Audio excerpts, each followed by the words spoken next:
Vibe Podcast. Today's guest is a visionary artist and a content creator known for his unique project, Unwrap and Steel, and his impact on hip-hop visuals identity. He's photographed iconic portraits of Juice Wrld and Young Thug for Tasha's Ice Cold and shot album covers for Future and Metro Boomin's We Don't Trust You, setting a record for the shortest span between two #1 debut albums. He's also the only photographer to shoot 3 covers for the biggest first-week rap album sales of the past decade. Please welcome Mr. Matt Adams. Let's go, bro. That was a crazy intro. I like that. Man, you done did I some shit. gotta steal that for my bio now, you know? I gotta replace the bio on my website now. It's a wrap. I'll just say it. It'll be a voiceover, and I'll just do the whole voiceover. Ladies and gentlemen. I'm down. As long as I don't have to pay royalties, you know what I mean? See, that's where I was going with it. Your agent's gonna hit me up next week and be like, oh, no, it won't be my agent. It'll be me. Oh, excuse me, Mr. Matt. I'll be like, hey, I heard you doing something for the Super Bowl. Did you shoot them to shit with mine? Yeah. But, how you doing, bro? I'm doing great, man. Yeah, appreciate you for having me, man. Yeah. I'm really excited. You know, I don't do too many podcasts, but I've been seeing your stuff on Instagram a lot, so I was like, oh, I gotta jump on, show the homie love. You know, yeah, for sure. So I'm trying to remember, where did we meet? I think we met at a house party. It was a house party. Yeah, I think so. I have no clue what the context of the house party was. No clue. No, I think it was. It must have been like at least longer than 5 years ago. Yeah, no, it was. Yeah, like 6, 7, maybe even. Yeah, bro, it was like 2000. I think I met you the first time I came to LA, which was like a decade ago. Like bumped into you, you know, but we didn't like connect at another house party. And then sounds about right. And then when I moved to LA, probably about 7 years ago, I think it's like 6 years now. But that's like, I think that's when I met you with my homie Rambo. Okay. Yeah. So we were at like a house party or some shit, but yeah, I was out. Good In vibes. those days, I was out in these streets. I think I took a picture of you. No, you did. Yeah, you did. It was like a Polaroid joint. Yeah, fuck yeah. Yeah, and I was like doing like that's how it sparked it. Yeah. That's usually how like at the beginning, you know, I feel like a lot of people, you know, are scared to be like put into this box of like, oh, you're paparazzi or whatever. But I just approached it in a whole different way. Like I would just go to these parties, take pictures of people, you know, and connect with them later. You know, that wasn't even really a strategy. It was just, I love photos so much. Like I just document life. Right. So that's kind of what sparked that, you know? So where did your whole art journey come from? Because you know, you paint as well. You do so many things. Like it's really impressive, but a lot of it feels so much like performance art outside of just the actual art. You know what I mean? So it's like, how did you get started in that? Shit, I mean, it all, like, I'm born in Toronto, and raised in Toronto. Sherburne Esplanade, you know, represent. But I was always into art because of my dad. I remember my dad was, he always liked to draw. And he would show me, he wasn't he is, I guess, an artist, you could say, but he wasn't like a professional artist. It's not like he was like selling paintings and shit like that. But he would always, I remember my first coloring, like him showing me how to do a watercolor drawing of this tree. That's like the first memory I have of like painting or anything like that. That's dope though. And then from there, I think the love came through comic books and anime. So I was like super obsessed with comic books, anime. Started a little bit with like DC Marvel, but I was super like, you know, early on I watched like, you know, your classics like Akira, Perfect Blue, you know, anything of that sort. Like I have a lot of favorite anime movies that I watched like as a kid, but I would take frames, you know, like and from comic books and stuff, and I would trace them. Okay. So I would just trace all day and learn how to draw comic books. And that was kind of what got me into art, right? It wasn't really photos first. It was more art, like painting and stuff like that.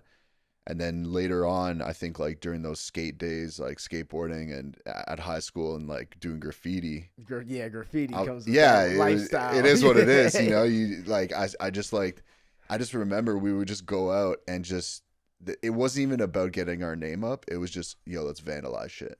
Like, let's just wreck shit, you know? And it's so fucked up. Bro, I remember there was this coffee shop that me and my homies, like, I think they like kicked us out a bunch of times and we were like, yo, fuck this place. You know what I mean? Like it was some corporate shit. Yeah.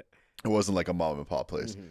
But we went that night and we like destroyed the whole coffee shop. Like I'm talking like bombs on the windows and the side, everything. Yo, it closed down the next day. Like I was like, what the fuck? This is crazy. Great. I was only doing shit like that on Tony Hawk Underground and Yeah, shit. yeah. Like you was doing that shit in real life. That's Bro, crazy. it's crazy. And yeah, they would, it was at first I was like, oh my God, it's like this rush. Like I'm doing something illegal. Like, holy fuck, am I going to get caught? This, that. And then it becomes something more serious. You get out of that shit. Like I got out of that shithead mentality and started actually like wanting to like do bigger spots and stuff like that. And that kind of, I just love graffiti, like that's kind of what transitioned me into a street artist, like I don't do too much like graffiti per se anymore. Yeah. It's just kind of evolved. Everything evolves. But yeah, it was graffiti that got me into photography because I would be taking photos of like the trains and stuff we painted. Oh, okay. So okay.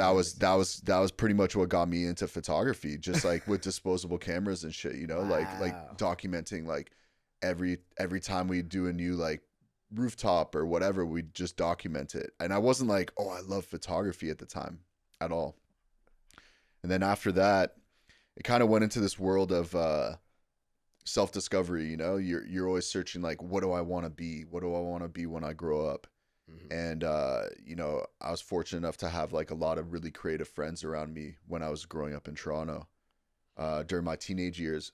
And there was this bookstore on John and Richmond. I remember it was called Chapters in Toronto, and it was a 3-story bookstore.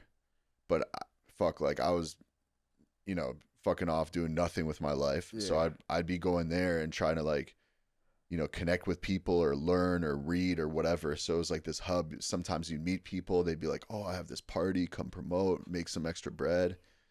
And, but mainly I would go there to educate myself.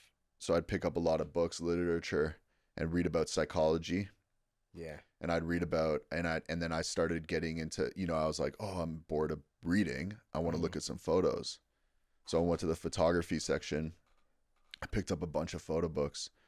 Some are like Daido Moriyama, some Japanese photographers, street photography. Okay. And at that point, I was always like, oh, I love like fashion photos. And I was like really into it. Mm-hmm. Just like looking at it. Right. But this kind of changed my mindset where I was like, holy shit, there's this like whole world of like documenting your life and showing it to the world. So I would just study. I didn't even have a camera at this point. I would just study, because before it was just disposables, like, 10, 15 pictures, boom, done, next. Yeah. Throw it out, keep it in a box somewhere. And then that kind of evolved to, from reading and it was a bunch of us. It was like 3-4 of us that would go there every day religiously. So some people would travel from outside of the city. I lived inside the city, so it was only a bike ride away. Uh-huh. So every day, boom, I'd go there. And it just evolved. It went to this point where we start having these conversations like, you're gonna be like the video guy. You're gonna be the t-shirt guy. Gotcha. You're gonna be this. And I think that's important. Like that, a lot of people these days they lose sight of that, like commitment. To the squad. How were you guys a squad? Like the problem is I almost feel like a lot of people have a hard time finding a squad that is as driven as them. Yeah. Because you'll have like the one guy who's like, man, I want to do, or the one girl who's like, I want to do X, Y, and Z, but they're not getting that same energy from the people around them. So either they leave and they start going on their own journey, which is totally cool, which is fine. Yep. Or the bad times is when then they start to just suppress it and be like, well, I guess like, yeah, fuck all that. Like no one else is doing that. Yeah. Yeah. I guess I was fortunate enough to be in that scene in that real prime time of Toronto, right. Like it didn't. Timing's everything. Timing's everything, right? Bro. And if you feel like you have that flame inside of you and there's no one around you, like, yo, you have social media, there's so many avenues now, that you could connect. There's way more avenues. Before, put your ego aside, show some love, be like, yo, like I really like don't be disingenuous with it, but Yeah. like, yo, if you love something, like tell, like, I love what you're doing. I know what just I'm want to saying? know where to get it started. So many people are down. and there's to been help time, and don't get it twisted too. Like, there's been times where like I've reached out to people and be like, yo, I love what you're doing. They're like, yo, get the fuck out of here. Who the fuck them. are Oh yeah, you? that happens. You know too. what I Yeah, mean? No, for sure. So be I've like, been there, too. disclaimer, be prepared for Yeah. like rejection. But that's It's a part of the game. Life. That's It's yeah, life. No, but I think a big thing about creatives is they're so in their head that they're unable to take that step a lot of the times. You know, they're unable to really jump out of the box and be like, yo, I'm gonna, you know, or, you know, you have that curve where you think you're so good Right, yeah. at the beginning, right? When you're actually trash. we all What go you through think? it, right? Yeah. Oh, you're like, oh no, I'm doing it now. I'm the best, right? I reached like the pinnacle of life, and then life hits you, and you go down here, and then you start wondering, oh shit, like, is this just a fad? Is this something I'm gonna move on from? Right. And it's the real ones that like pick that up, and then that climb to the top is the hardest climb, because that's when you start realizing, oh shit, there's so many people who are good at this. Right. Because at the beginning you're oblivious. Yeah. Like they say, what's that expression? Like when you're oblivious to stuff, like is bliss. Ignorance is bliss. Ignorance is bliss. Yeah. Yeah. So it's like, you know, that's the best expression. But at the end of the day, if you want to be great, you gotta understand. get rid of. You gotta every piece of unravel the the game. Yeah. ignorance. You know. Yeah. Yeah. Yeah. The greats are not very ignorant. No. at all. No. You might think they are. Yeah, but that's intentional. Intentional. It's just like Yeah. it's just like that kid in school who's like getting straight A's or whatever, and you're like, how the fuck, this guy doesn't even, like, he's telling me he doesn't study. Yeah, that's. I'm not gonna study. Fuck that. And then you're getting Okay. you're getting F's, right? Yeah, exactly. He's getting straight A's, you know, because he's just fooling you. He doesn't want you to beat him in class. So that's life, you know. That's fine. Yeah. Really quickly, that camera's still it's running, right? Yeah, It's yeah, recording, yeah, too. yeah. We're Just good. make sure. Cool. We're good on that one. So once you so you're going to the bookstore with your squad, Yeah. basically. And at this point, you hadn't been commissioned for any work in the art space. You were just straight up just like street shit. okay. Like just like zero chips. Like yo, like bum status, you know? Yeah. I'm not even gonna be like, yo, I was making money hustling. Like I was just bum status, you know? Like How old were you at this time? I mean, bro, like that. There's been a few of those times in my life. Right. I feel like there's ups and downs. You know, when I was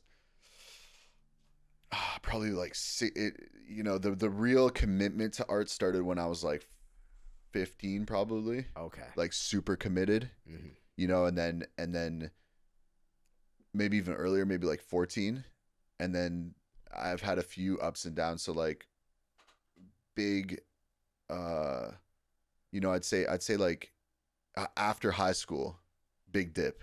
Got you. Yeah, Okay. yeah, big dip. I was like, you know, I'm gonna go to school for a bit, saved up some money. You know, and I was faced with that, you know, do I take a loan? Do I, you know, I can't afford this, you know, to go past this. Mm-hmm. Is this what I want? Yeah. You know? And you know, I was just like, fuck it, you know, fuck school. Dropped out of school in my second year. Okay. But at first I wanted to go into psychology and like sports psychology. Oh, that Yeah. shit. And you know, also psychology, when you're saying you like a lot of psychology books. Yeah. Same here. Like books on human nature, It's how the people best. move. Like, it's great because it also helps me unravel and understand certain shit about myself. Because I'm like, that's all it is. This You is the think you're thought part. learning about Yeah. other people, You're learning about but you're like, oh my God, I was such an idiot. Like, what the Right. fuck was I doing? Like, my ego was in the way, or like, Mm-hmm. and every time I hit like roadblocks in life, I try to pick up a book. The latest one I read was The Laws of Human Nature by Robert Greene. Oh, I haven't read that one. I do audiobooks, but I haven't listened to that one. Really good. Laws of Human Nature, Yeah. Robert Greene. It dives into like real life examples, so historical examples. So it gives you like what I like about his books is he never tells you his perspective ever. Okay. Like I don't give a fuck who you like, you know what I mean? Unless you're like Michael Jordan, right. I don't care what you have to say. You know what I mean? I Like see what you're I'm not saying, reading your book and being like, oh yeah, for sure. I should listen to what this guy has to say, you know? But that's a unique perspective in general, because I agree with that. That's how we should approach things. Yes. But most people don't want that. No. They want a perspective. And they either want a perspective because they can't come to one on their own, or they just want something to fight. Yep. But I look at history. History's a great, History's a great teacher. Great teacher. And same with business, right? Mm-hmm. Everyone's done it already. Period. Right. Like facts, whether it's acting, whether it's photography, anything. So there's someone before you, whether they've done, won 7 rings or whatever. Right. There's someone that's done it to an extent. You could one up that. Like but if you studied the history, it's there for you. Yeah. Like when people are like, oh, like I'm going to rewrite the book and I'm going to be, yeah, okay, sure. Yeah. Go try. But even if you're going to try to rewrite the book, I feel like you can't rewrite the book until you at least fulfill and completely pass certain checkpoints, which is 100%. recreating certain blueprints. Yep. So, okay, this guy did this and this. Okay, so you knocked out this and this. And now you're going to do this. Well, this guy also did this and this and that. Okay, cool. Now you're here. Now there's nothing left for you to do. But you know how long that takes? Nothing. It's like, stop. It's done. Yeah. Yeah, because at that point, you're gonna realize that you should have done it. Like you should have followed the steps anyways at the beginning when you're 80, and then that's why you're a starving artist your whole life. And then you get to this point where you're like, oh fuck, like maybe I should have gone this way. But there's also beauty in rebellion too. Yes. As much as I love rules, mm-hmm. I'm a very stubborn person. And I have to get beat down to learn, right? As well. No, facts. At least know though. So when shit's going, you're just like, fuck. When my aunt comes in with the wooden spoon, tabarnak, whatever. I'm like, oh fuck, now it's time. The Quebecois, Yeah, it's funny, but no, I feel like it's even me. I try to never give advice. I try to just share my own personal experiences. And if people want to take notes from certain things that I've done, cool, amazing. You know what I mean? But I'll never be that person that comes up and says, you got to do it this way and you got to do it that way, because you don't know anyone's circumstance or who they are. You could assume. Like, even if it's written on Wikipedia, it could be false. Even if it's written on the internet. A lot of things written on Wikipedia. You know what I mean? Like, a lot of these assumptions people have, but one common denominator with psychology is the people that do have a lot of successes in their life are the ones that can get broken and fall and then get back up. Very true. It's the only time you ever fail is when you quit. Mm-hmm. You either quit or you're dead. Period. That's so it. So it's like until those two happen. And another thing too is like I've failed so many times in my life, but the reason why I'm always happy, like, on maybe not on the inside. No, I'm joking. No, I can see. No, but to be honest, there's a lot of like actual happiness because I try. Right. And I could sleep at night knowing, and this is to any creative out there. If you have a dream or anything, just know that the feeling of failing is way better than the feeling of not trying. I promise you. Trillion %, bro. I promise you. No, it's way better. Because at least because also when you fail at something, if you still really want to focus in on that, at least you now know, well, that shit don't work. Okay, let me try it like this. Whereas when you don't try, first off, no one wants to hear your fucking stories about how you could have. No one ever. Not even your mama. Your mama don't even want to hear that shit. Real shit. Oh, mom. She might hear it once. She doesn't want to hear it twice. I promise you. I had a chance. I had an opportunity. I was going to be over there doing the. Oh, really? I don't never want to hear that shit again. Never. That's it. Never. But it's I don't think a lot of people understand that. That's a. Failing is you learn so much with each failure. Yep. Like even if it's one aspect of a business that you can take into whatever you do next. Yeah. You got a crash course in something that might not have worked, but how many things also have you tried? Most people when they fail, it's not like they've tried 10, 15 things and they failed at 15 legitimate things. No, they like half-assed one and then this one failed. And another thing too is it never stops. Exactly. Like you think like, oh, I get to this point where, oh, let's say I'm shooting the cover for Future and Metro Boomin. You think it's all smooth and fucking. It's all smooth sailing. Oh, it's all from smooth here. sailing. Yeah, right. You're confused. You're lost. Right. Like the funny. I'll tell you a funny story. So even so boom, we finished that album. We'll get back to that later though. But I got a funny story. That's why I want to say this. But so Mixtape Pluto. Okay. The one that he releases. So they want me to do all the the creative imagery and all that stuff behind it and everything. So boom, I'm like, you know what? I have full creative. I'm like, okay, let's go ham. Anyways, full creative, all that means is like whatever the artist's vision is, you better bring that home, you know? Right. You're not walking into that situation being like, oh, hey, bro, I want you to stand here and wear this clown outfit. Right. Nah, it doesn't work like that. With the real ones. Yeah.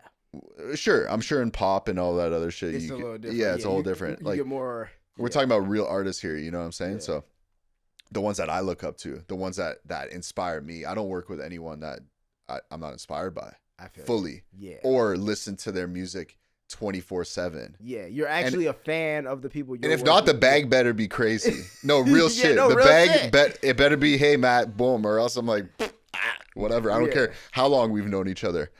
So but it was so funny. So bam, I'm talking to the manager, who's the homie, Chris. Okay.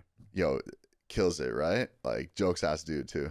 Like real one, biggest hustler I've ever met in my life. Like when you talk about like putting in work and getting it done, I've never seen anyone that does it like this guy. Who's manager? Yeah. Or I don't want to like misspeak or whatever, Okay. but he's in a position with Future. You Okay, know? with Yeah, Future, okay. yeah. You know, so that's who I deal with. Gotcha. You know, I don't know like the titles or whatever, but Gotcha, yeah. in that position, you know, I talked to Chris. Boom. So he goes, yo, Matt, I tell him, I'm like, yo, I want to rent out this motel room because we want to make it like real grimy, just like, you know, the trap shit. And boom. So we go and we get the motel room, and I have this crazy, amazing idea. And this is why I want to tell people, you know, you have this perfect fucking idea in your head and you're like, oh, it's going to look so beautiful. And I'm like, oh, it's going to turn out exactly how I saw it in my head, right? Yeah. Sometimes it does. Sometimes it doesn't. This is one of those times where it didn't. So one, we're working with an international superstar, right? This isn't like, some random dude off this, you know what I mean? Like, we're talking about the arguably number one rapper of all time, right? In my books. So, you know, we go and I'm like, yo, I want to do it like the rose from concrete. You know that concept, like the rose. The rose coming out of the concrete. Yeah. Boom. So I pitched this whole idea, and they love it. And I'm like, okay, sick. Like we're lit, right? Yeah. We're out of here. Home run, right? All I got to do is shoot it now. It's done. Like in my head, that's how I approach things. Yeah.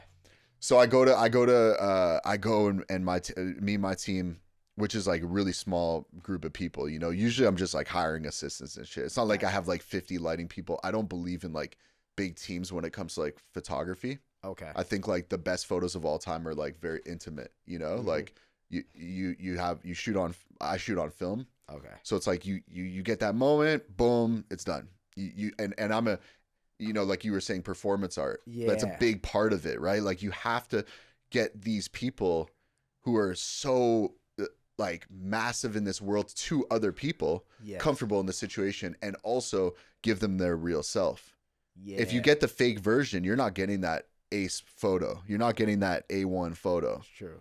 Yeah. So I feel like that's my strength. So boom, they tell us he's 40 minutes out, right? 2 hours. So I'm like, fuck, like I'm fucked, right? Cause I thought we had like 3 hours at this point. So we get a shit ton of dirt, right? Like from, cause I was going to do dirt inside the motel room to make it look like these flowers were coming out of the dirt. Right.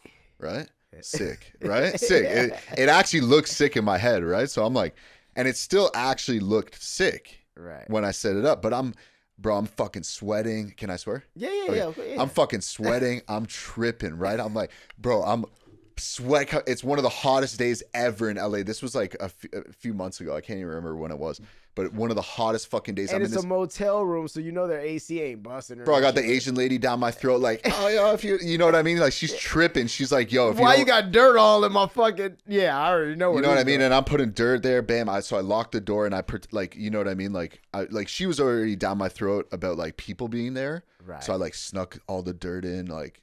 Bro, even at that level, when you have big production and shit and big money involved, you're still doing things to get it done. Yeah, well, because otherwise, then you have to go tell the people what you're doing, and then they want now some ungodly amount of money, and there's all this red tape and paperwork that, period. And it just never goes down. It never happens. It never happens.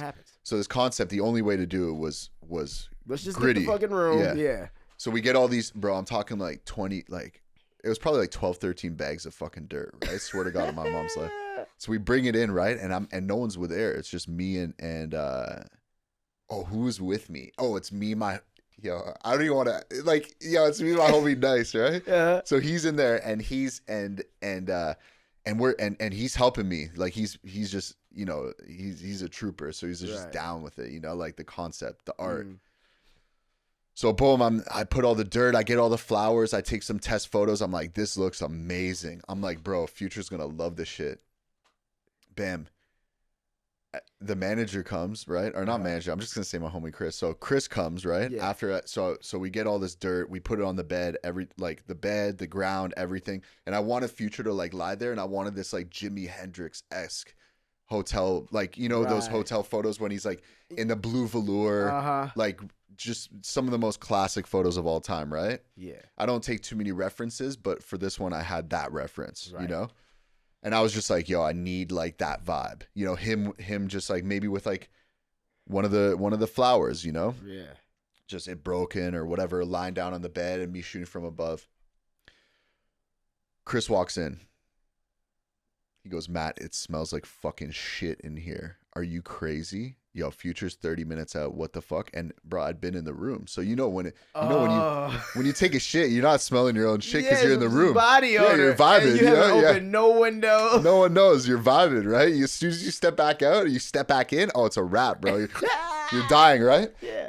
So I'm like, bro, like, yo, stop tripping, bro. It's just fucking dirt, bro. Like, stop tripping, man. Like, we're good. Just tell him, like he'll be cool with it, bro. So I'm talking about an international superstar. Yo, he'll be cool with the smell, right? But unbeknownst to me, all the dirt that we bought was because I was like, oh, I'll save a couple bucks. It's all the manure dirt. Oh no, bro! So the hottest day of the summer on a shoot with Future for Mixtape Pluto, I have fucking manure dirt, literally shit in the dirt, all in this hotel room, in this motel room.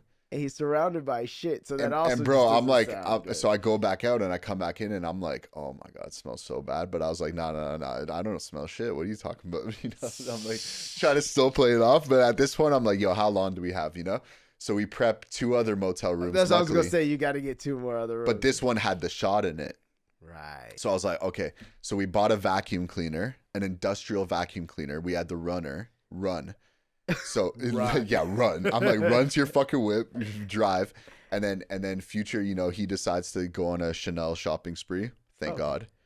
Saves you so 2 hours. He's like, yeah, exactly. So now it's back to the original timeline, and boom. And he doesn't know any of this is going on. By the way, still doesn't. Yeah. Yeah. This is the first time I've ever told the story ever. Like no one knows this shit. No one knows that this shit goes down.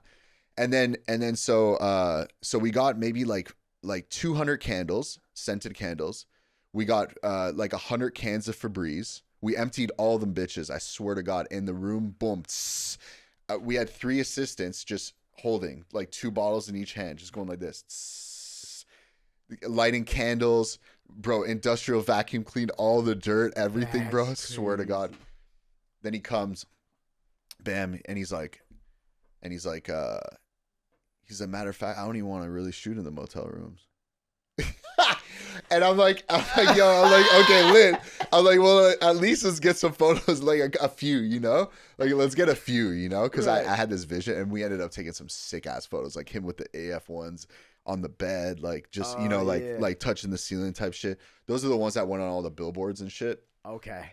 And everything, super dope, classic shit. And then And then yeah, he was like, bro, like I'm trying to really just do some classic like he has the vision. Like I always trust these guys because they wouldn't have gone that far if they didn't know what the fuck is up, you know? Right. If they didn't have an A1 vision like that, Yeah. like you might think like, oh, the aesthetics aren't there or whatever with certain artists, right? Or I don't, bro, they're there for a reason. They understand their fan base. It might not be what you like. It might not be what, you know, but they understand the consumer. There are X amount of people buying tickets, buying shit. So it's working. Period. Which means, you know, and you don't want to switch that up because it's like even me as a fan, it's like I'm a hardcore fan, but maybe I don't fit into that category. Maybe I don't fit into that super hardcore fan base. Maybe I do, which I think I do with Pluto, you know what I'm saying? Or else I wouldn't vibe like that. But so we go back to anyways, that was the story about, you know, putting like fucking cow shit in a motel room and almost losing the shot, you know? That's wild. Yeah. And like 100 bands down the drain, you know what I mean? The guy's just buying shit, just buying. Well, it looks like bro, dirt. it was the funniest shit ever. And I have it all on video too. Oh, so do you usually do like BTS? I do GoPro before the shoots. Okay. Usually. So I'm GoProing everything just for archive. No, that's amazing. Yeah. Because I want like these stories, you know? Like everyone's reaction being like, yo, bro. Yo, it smells like shit, dog. Like, are you fucking crazy? You know? Yeah, what are you doing, bro? Like, you run the fuck up this whole operation, you know? That's crazy. Yeah, and we're like 2 days out from release. Yeah, and I'm shooting on film. I'm shooting on film. Yeah. So it's like 2 days out. I got to get the photos the next day. We have to get them approved. So how did you even get the relationship with Future? That was through my homie Rambo, who introduced me to Chris. So Rambo did his whole rollout, all the creative and stuff for his rollout a few a few cycles ago. Oh, okay. And he's he's just one of my day ones. You know, so That's amazing. He was super busy with like crypto shit, and he was like, "Yo, Matt, like boom, you know, Matt should do this," you know, to Chris. And Chris is a visionary of himself, you know. So Chris like saw like, you know, he had that vision, and he's like, I want this guy do this, and he saw me as like a perfect fit for that album. But they, you know, for We Don't Trust You, We Still Don't Trust You, they did I think they did like 2 or 3 photo shoots, like full production videos, everything before we did ours. Oh, really? Yeah, and the other ones just weren't right, huh? Yeah, it just didn't. It wasn't rap enough. It wasn't street. It wasn't like the essence of what the album was. You know, it wasn't like motivational on that level. It didn't fit the aesthetic. You know, and like that's my life. Like I like whether I do pop shit or whatever. You know, it's it's rap first. This? We shot this in the desert. Okay, so on the way to Vegas. In the desert. Yeah, that's so fun. So we went on the way to Vegas. The first day. So I just to get again for artists out there. Yeah. Like it was 2.5 years I was trying to shoot this cover. Wow. Yeah, bro, about 2 years. I wouldn't say 2.5. I'd say about with 2. Them? With Metro Boomin and Future. Really? Yeah, these conversations started about 2 years before I shot this. Wow. Yes. Wait, and then when did they have so they knew they were going to do that album, but when did they plan? When was the music even made? That's what I'm saying. Like, oh, they never got around to No. They were like all this time. You know what I mean? Like there was rumors in the industry, you know, and in the streets of like, yo, this is dropping. That's when I jumped on it. You know, I'm tied into the Atlanta scene pretty heavy. So I was like, through a couple of my homies, I was like, yo, I want to do it. Like, it's only right, you know? So you're tracking this shit down. Yeah, I'm like, yo, I got to do this. This is like, Future's my favorite artist of all time. Like, not rap. You know what I mean? Like, period. Yeah. It was one of my goals as a photographer, you know, and as a creative. Wow. Yeah, it's crazy, bro. Like, there's nothing else for me. No, I'm serious. I'm serious. That's amazing. So it's a weird thing, right? That's really cool. Yeah. So now, you know, luckily throughout that whole, but I'll get to like personal feelings of photography and how I feel about photos. But that cover, it was like 2 years. I don't want to say people blocked it, but there was definitely some hands in it that were kind of like, you know what? Like, we want this person to do it, or we want that person to do it. You know what I mean? Mm-hmm. And I was like, cool, like, sick. It is what it is. Like, I got nothing but love always, but I'm super competitive. So, and then I hear, oh, it flopped. Right. The first one. Oh, boom, I'm right back in the conversation. And I don't get it again. Okay. So I didn't get it the first time. Boom. Straight up, like, no, though. Not like, Yeah, not like, oh, like I got my answer. You know what yeah. I'm saying? Like, I got my answer both times. Damn. I still didn't give up. I'm like, yo, bro, what? Like, I'm shooting this. I don't know what you guys talking about. Saw it in your head. Like 100%. Like Yeah. I had that vision, you know? So I was like, I didn't know it was going to look like this. But you knew you was going to do it. I was like, oh, there's like this in my head. Like, I've always had my finger on the pulse when it comes to the culture. Right. You know, like I pay attention 24/7. That's all I care about. I look at it like stocks. Right. Like I'm who's this drama, everything. I see what you're saying. So, I know everything. So you know how to navigate it all, and you know. So I was like, you know, I had a feeling it was going to be a pivotal moment in rap. I didn't know, the Kendrick, Drake, like, you know what I'm saying? Like, and the irony too is I'm from Toronto. So, yeah, I know. That's so the craziest thing. It's hilarious. But you know, I got nothing but love for everyone. You know what I mean? Yeah. Like, I don't have personal, like, I don't even know these guys. You know what I mean? I came up with EXO and stuff. So like, I know the EXO crew for a long time. And like, you know, I've known those guys since like high school days. Word. Okay. Yeah. So that's my favorite artist personally out of Toronto. Okay. Like The Weeknd. The Weeknd. Yeah. Gotcha. Period. You know what I mean? Like, that's the sound that shaped, like our city. That era of your of that creative vibe. Like that was The Weeknd. Sure. You know. Yeah. That was the music, like of the streets. Like that was the music. No, I mean that first mixtape. Yeah, House of Balloons and stuff. Shit, crazy. Everywhere where it touched, people were fans. Yeah, like it wasn't. Yeah. Yeah, Lamar's a visionary. You know, like one of the best creatives ever. Period. You know, give him his flowers for sure. Like he saw it early on. You know, I heard the music. I was like this is fucked. Like this is no, I'm serious. Yeah. Like, and it's funny too. Like I'll test for this because they might not ever speak on it, but bro, like the music, like, oh, they were like, oh, this is trash. And oh, we don't want to put this on here. So if you think that your shit's trash, don't listen to other people. Yeah. Like people, they were really getting rejected at first. And then all of a sudden it's like, bro, everyone starts to see like what I saw, what all these people saw, and then you get the residual effects. And you're like, of wow, starting to like things. This shit is fucking next level, you know. But that's what shaped the culture of that time. That's what I remember of that era. It's House of Balloons. It's like that's what that was, you know. Yeah. But the going to this, I was like, you know, the whole album. It's like I knew it was going to change hip hop. Or rap, you know. I didn't think it was gonna shift it. I thought, okay, this might be the most important album of the past, future 10 years. You know, like this album and the second album. It's really gonna make. I didn't know there was 2 discs, by the way. Okay. So I ended up shooting both album covers, all 6-7 vinyl covers, everything, right, for the whole like doing all the creative, with Chris, And so, yeah, Chris has a vision, you know, so he's obviously Future is the creative. Future and Metro Boomin. Metro Boomin has like some of the best nuances that I've seen actually out of anyone I've worked with. Word. So he knows that film, production detail. He knows film. He knows photography. He's actually like with it fully. Oh, that's sick. Yeah, that's dope. But doing this cover. Bam, it came about like this. It was like these conversations, and then it was probably within 48 hours that this whole thing got done. Yeah, so that's how shit goes in this industry. When it is. Goes, and it was like I get the call, you ready to do this? I was like, bro, like who you asking, dog? What like, you need? What do you mean? What do you mean? Am I ready to do this? Yeah, you know. I'll talk label later with the money, you know? They'll pay me, don't worry. Let's do this shit. But let's get it popping, you know?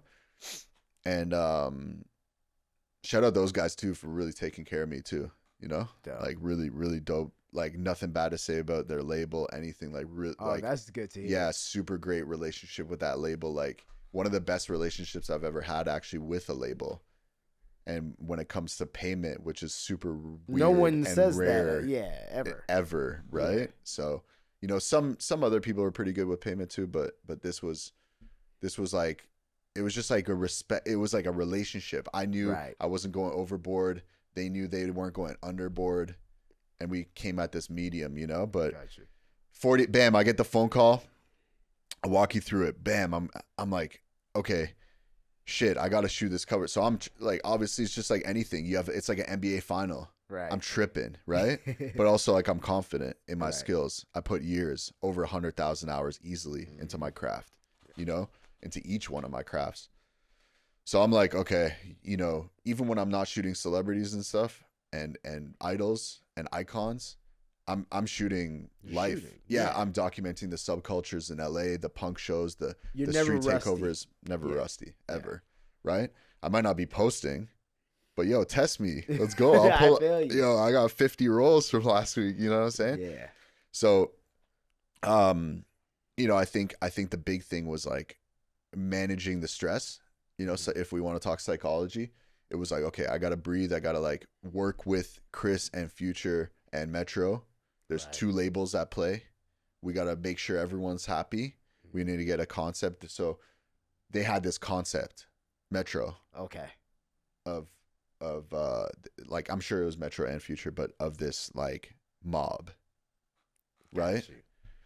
So I had all these ideas, you know, and you want to be careful with the ideas. You don't want to go like too violent either. You don't want to go too sensationalized, because this, to me, was something that is classic. Right. You want to capture a moment that 10 years from now, you could look at this picture and be like, and it doesn't look corny. Nothing. Yeah. No corny shit. Yeah. You feel me? So boom. Yo, we're doing the shoot. You got to be there at like, I think it was like fucking 7 a.m. I'm like, are you fucking crazy? Like, are you fucking retarded, they ain't bro? going to be there at 7 I'm not a.m. showing up fucking 7 a.m. Are you fucking stupid, bro? Like, There's they're no coming way. at 6 p.m. For sure. Yeah, it's sundown. So they're talking about all these like, oh, daytime shots. I'm like, oh, thank God we're not getting any daytime. Thank God I brought my flash, because I was like, there ain't no daytime shots. I don't know these. They're showing up for 1 hour, not even 30 minutes. Bam, that's how we're getting the shots. Mm-hmm. So we go, and boom, I'm driving, and I drive for like 4 hours, and I get a phone call. Yo, bro, we forgot to call you. Yo, I totally forgot to call you, bro. Like, there was a wind, like a hurricane kind of thing, and it blew the car over that had the Rolls Royces and shit in it. And I'm like, yo, you gotta be fucking kidding me. Yeah, I swear to God, bro. So I'm like, what? Like, they're like, yeah, we can't drive anymore. Like, we don't want to damage. Like, it didn't like tip or anything, but it blew them off the road. So they derailed off the road. Right. And these expensive cars were in the trailer. So they made a decision to pull the shoot fully. And they're talking to me like, damn, like the whole time leading up, yo, Pluto's so excited, bro. I've never seen him like this. Like, da-da-da. And the whole vibe's just killed. So the whole day, boom, done. It's done. Done. And I know everything's energy. So I'm like, fuck. I'm like, yo, bro. I'm like, I can't believe it. It's like number 4. 4th time. Like, I don't, like, I still don't get this. Right.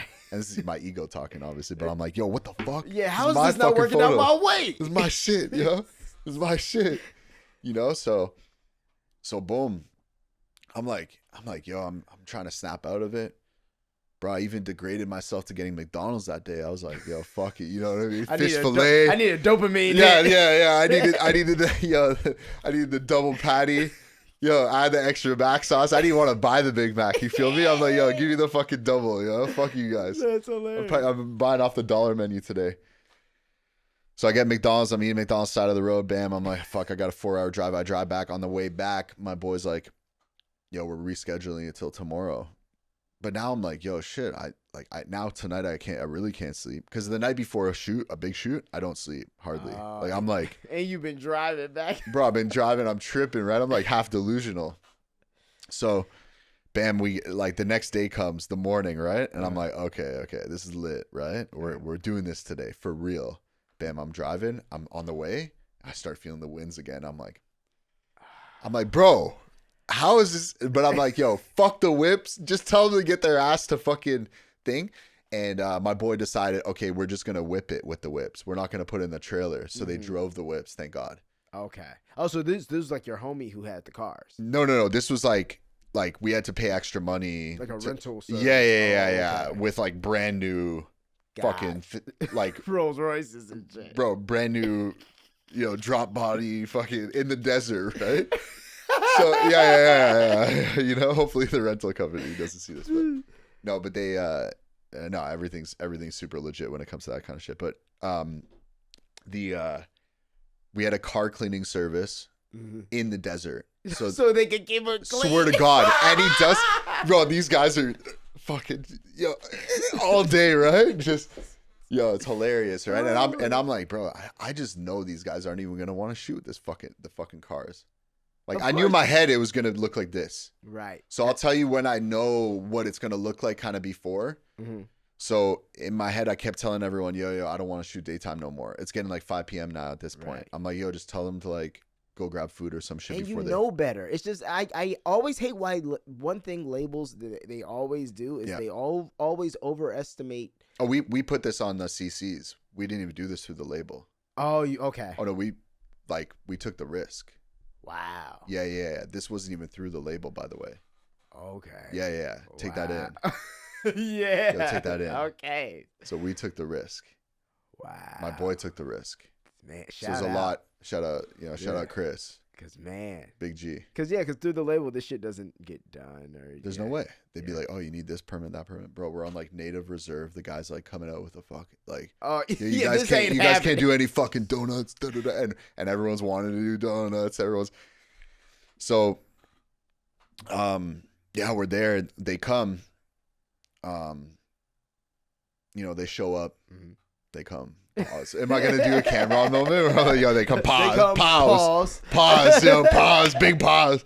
Yo, those guys are hilarious. By the way. One of my favorite. They are an incredible duo. Oh, yeah. Cameron and Mace go next. And Cameron always had it. Like he always had it.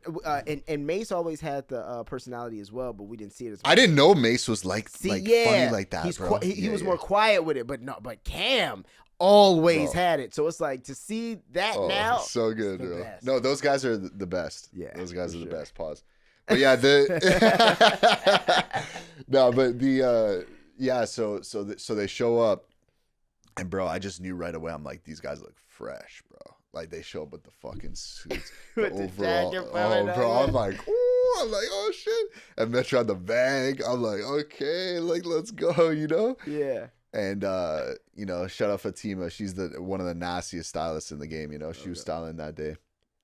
And then so basically, we're in the desert, and you could see the tire tracks actually. In the background. That's what I was looking at in the background. Yeah. So that was kind of one of the decisions. It was like, okay, it's clean, but these are decisions I just make on the fly. Right. I'm like, okay, we could shoot this way where it's clean, or I was like, oh, we gotta.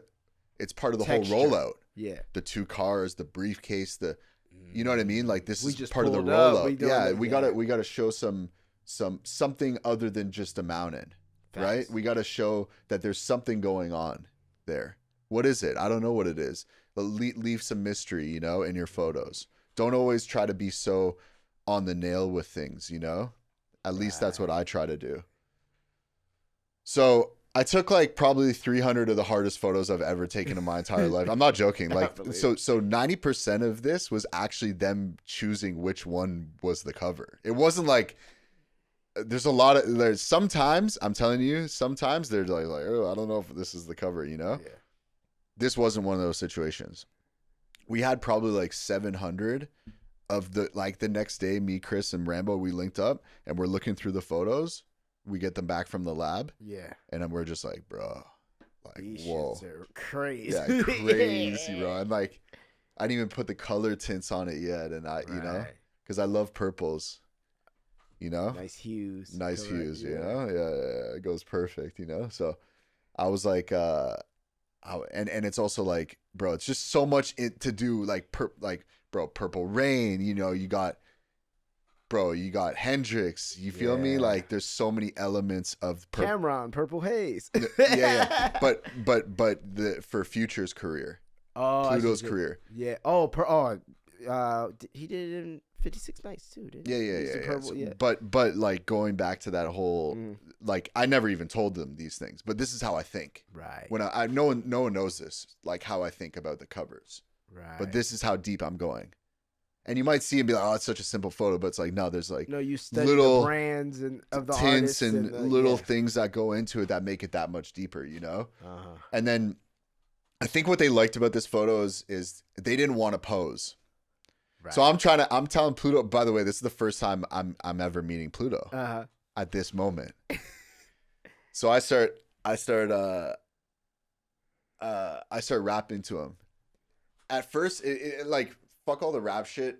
The funniest thing was like going back to like wanting it to be real. I'm standing there being like, oh no, like just do this, and he's like, yeah, bro, like chill, like I'm not, right. Like I'm not trying to do nothing. I was like, okay, I got the vibe. You got to catch the vibe really quick, or else it's done. Yeah. Oh, right. Because then they're uncomfortable. And I'm never like fake with people. No, never. You know what I mean? Like if I feel something, I'm gonna say it. If I, so I was like. Put on work I should have. Every damn day I could have. Every damn day. Yeah, I prayed for this. I was cherishing shit. You know, right. I was just like, I'm not the best with lyrics. You know what I mean? But at that time, I had it. Like I listened to it like 5 minutes before, and I was like, oh, okay. That's what. No, but yeah, basically with him, it was like these moments where I'm like, okay, I gotta figure out how to relate to him in a certain way, especially the first time meeting. Yeah, and it's not like we get to sit down and talk. And no, it's like boom, off out of the sprinter, shoot, boom, shooting, like and you're meeting. And Metro, I'd shot before, and we'd already had a relationship. Okay, so I was already there, and but it was like Pluto, and then it was just like them vibing, and they wanted to, like, it was funny because they wanted them to like stop vibing. They were like, no, like pose, and I'm like, no, like I'm getting the shots, like don't worry, I got this, like I promise you, right? Like just keep vibing, keep smoking, doing whatever. And then that's how it popped off. And then he was like, I was like, yo, we gotta do some more rock star punk shit, like take the sleeve. Like, because they came, the jacket's all the way on, and he's just done. And that Metro's like fixing his suit jacket. It was just a perfect photo. Sick, it's hard. What were they playing music? Yeah, they're bumping the album. They're bumping the album. Yeah, they're bumping. They're bumping. We don't trust you. The first one. Yeah. And then so we did 3 locations that night. Okay. So it started at like 6 or like sundown. And then we took these photos, and then we moved on. Boom, we go to.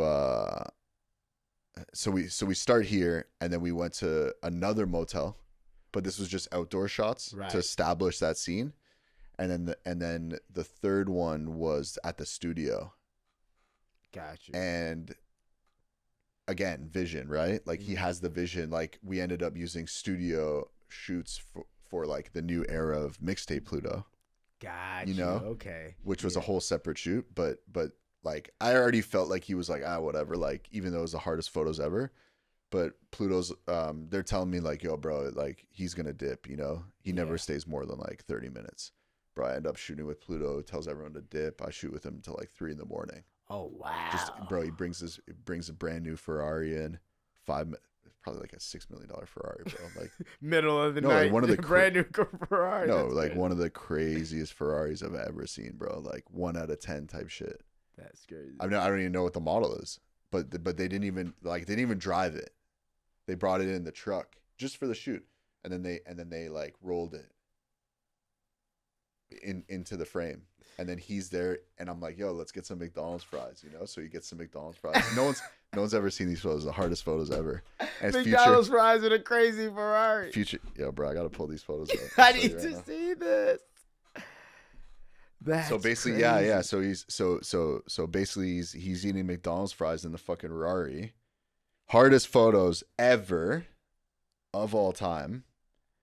But and we just vibed, like at that point, people could tell when you're real or not. You know what I mean? Yeah. Like people could tell when your intentions are like fake, you know? Yeah. Or when you're here for something else. We're here for something else. All I care about is getting the hardest photos of all time. Period. Right. And if you go with that approach, you'll be successful in what you do. Well, because that's also you wanting to be the best in your craft. And the it's same way they care about being the best in their It's unselfish too. Like, I don't think Jordan was trying to get the most points. Right. I think he was trying to win the most games for his team. Yes.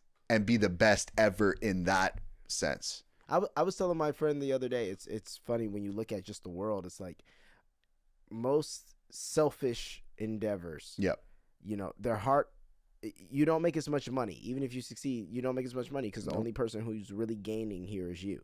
But when you look at any service or anything that supplies billions of people across the world or something like, well, they obviously make more money because they're supplying a service or a convenience to billions of people. It's crazy how that works, right? Yeah, right? Because you're putting more into the world. You're having people are going to work and they can provide for their families because you employed them with this service that you created. It's like, bro, we think that that it's the selfless acts that get you the furthest in life. You know what I mean? 100%. Wait, I don't even know. Yeah, wait up. I don't know if we could show it on the podcast. That's hard as hell. There's like 100 photos. That's fire. That's crazy, bro. That's so fucking cool though, man. To be such a fan of an artist and then be able to get like such one of one. You have to be a fan first. Right. You know what I mean? Like just like acting, you have to be a fan of film to really get to that level. Right. Because then you appreciate the nuances and what you're seeing. You know, when I watch a lot of film, by the way. Like, I don't know if I put it out there actually ever that I'm a film buff. But,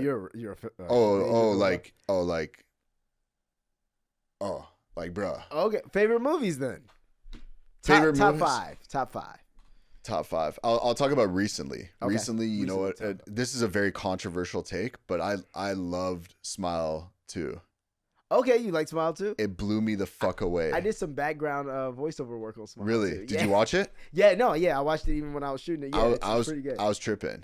No, I was like, because I went in with it with low expectations. Yeah. Okay, see, I haven't seen the first one. First one was good. Second one, I was like, whoa, the intro scene, I was like, yo, this is fucking sick. And it was the only movie I've ever seen with dance shit. Like, normally I hate dancing in movies. I'll give you that. Yeah. Hate dancing in movies. But it's done well. The choreography and it made sense with like, it's a pop star story. And it's like the irony of like obsession. Yeah. That's why I loved it so much, I think, you know. They did a great job of like meshing. Yeah.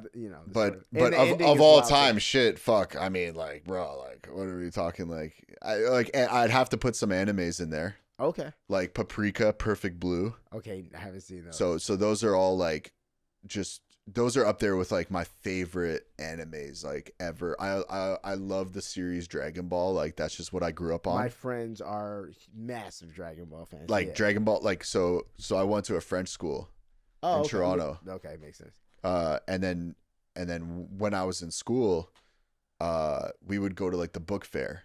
And I remember. And Dragon Ball was the first. French was the first language other than Japanese that it was translated to. Oh, wow. That's from my knowledge. No, that's how we got the books early. We used to steal them all. Like, we'd go to the book fair and like, bro, it was hilarious. I'm not gonna name names. So it's like me and two of my friends, literally, like, you know exactly. Someone's watching this, and they like, I know. No, you know exactly who you are. And we would go. We would just stack up. Like, I'd be like, yo, I'm getting 1 to 10. Like, you get 11 to 20. The other homie gets, because there's up to like 50, I think 51. But it was I think so, right? Dragon Ball up to 50? Yeah, please, if we could. The books? Jamie. Yeah, exactly. Jamie, can we? All the one. Look it up, Jamie. Yeah, look it up, Jamie. Dragon Ball books. There are. We're gonna get you a fact checker though, for sure. 1 through 26, and then there's 1 through. Hold on. Or Dragon Ball Z. Dragon Ball Z manga or novels? Just the comic book strips, like the little mini ones. I think it was. Look up comic book strips. Volumes. Yeah. I think the set was. Okay, so you got. I think it was Dragon Ball Z, by the way. Dragon Ball Z. Oh, because Dragon Ball Z and Dragon Dragon Ball Ball Z. are 2 different things, right? Yeah. Let's see. Like, I obviously watched the show Dragon Ball. I actually prefer Dragon Ball than Dragon Ball Z because it's more like philosophical Okay. of the show, but I liked like the violence of this shit.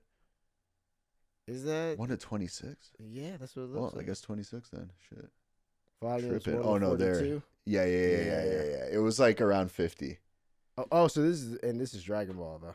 Whatever it was around 50 books, I remember. He Because said, I was like, remember bro, it taking was all so hard to 50 read them all. And then, anyway, so we just would, yeah, we would do that. And then that was like film. And then like film wise, I love,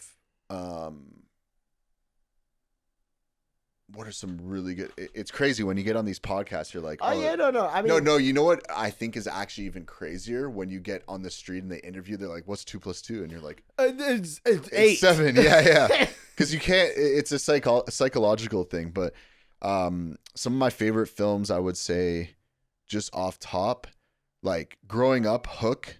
Okay. Yeah, Hook that like was the shaped fun me. one, I was yeah. like, oh, bro, like crazy, you know? I loved, these are some favorite films just as a kid, not thinking too much about like, is the movie good or not? Nostalgia, just, yeah. I loved Jet Li and I think DMX was in it. Oh, but- yeah, and, Romeo Must Die? Yeah. Yeah. Romeo Must Die. Bro, that movie was fucking crazy. Yeah. Aaliyah was in that too, I believe. Wasn't she in that one? Yeah. Yeah. That was one of my favorites growing up. And then I liked Different Warriors. era.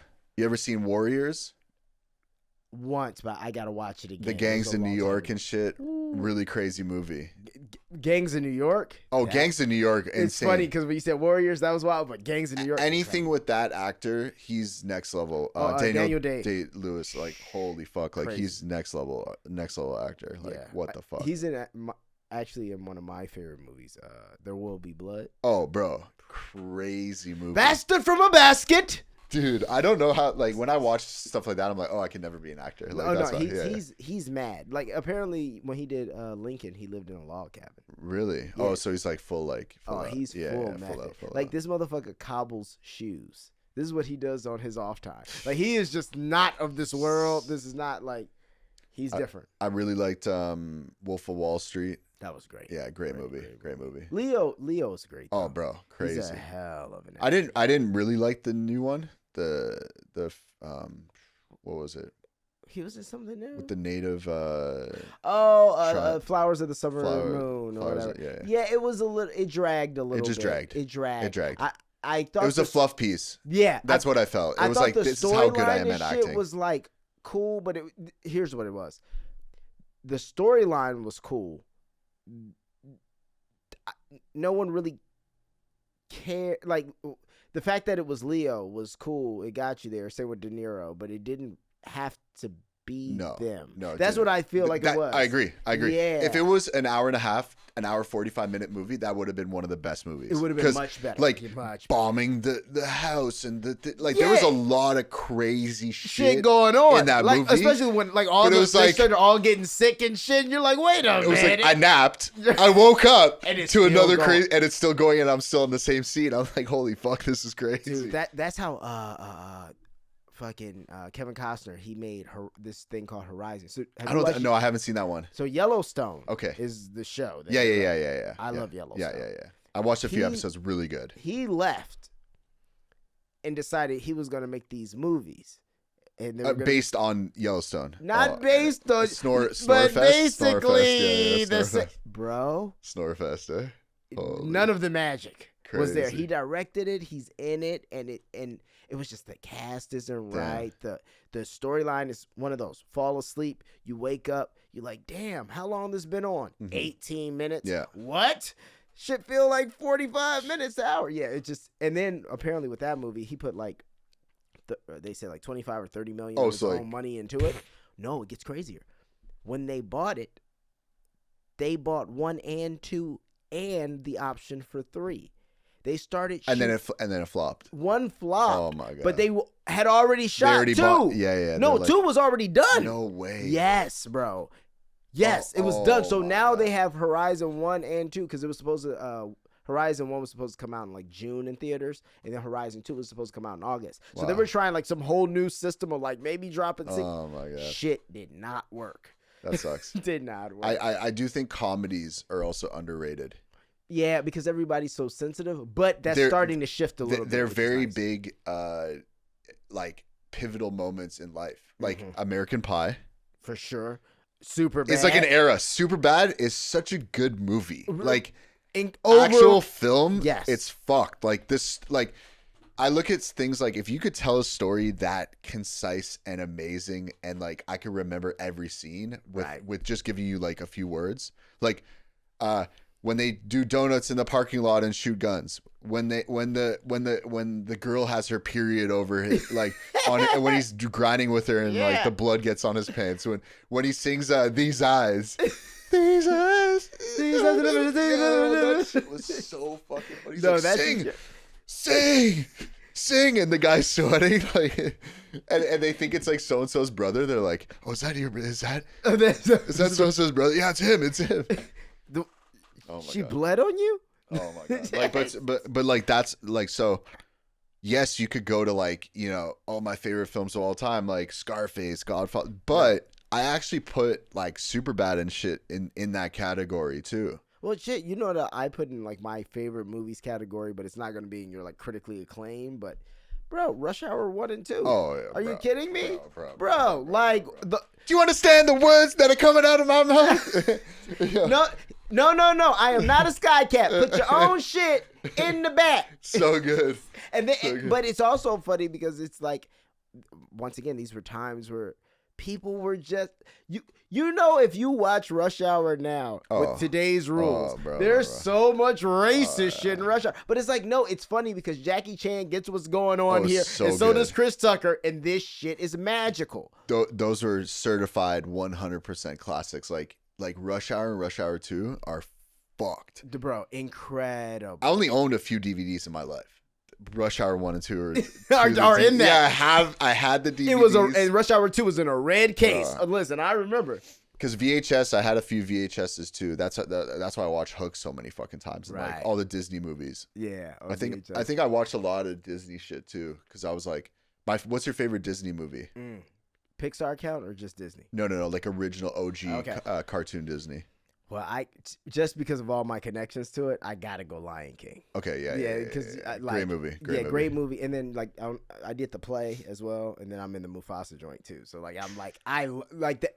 It's come back. This is not a paid advertisement. Yeah, bro. Listen, it's one of those things. Like Maestro is not trying to get a Christmas bonus. No, not at all.